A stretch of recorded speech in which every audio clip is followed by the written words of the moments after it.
আউযু বিল্লাহি মিনাশ শাইতানির রাজিম বিসমিল্লাহির রহমানির রহিম। আমি আরম্ভ করেছি আমার আল্লাহ পাকের নামের উপর ভিত্তি করে এবং তার পেয়ারা হাবিব আহমদে মোহাম্মদে মুস্তফা হুজুরে পুণ্যে নূর সাল্লাল্লাহু আলাইহি সাল্লামের নামের উপর ভিত্তি করে এবং তার রোজা পাকের নামের উপর ভিত্তি করে একটি আমার দয়াল নবীর উপলক্ষ এবং পৃথিবী এবং কাল হাসর এই নিয়া একটি গান।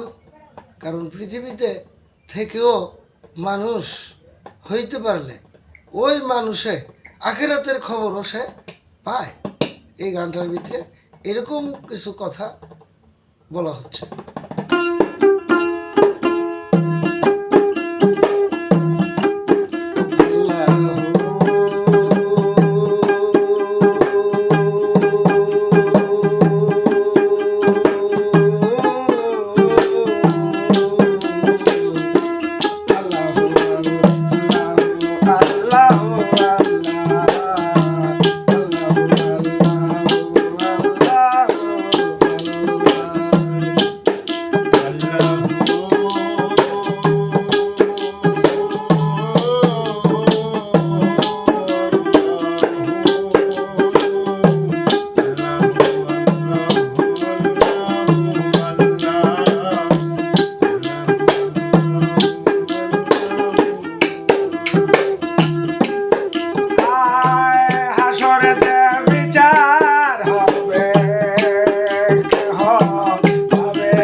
আছে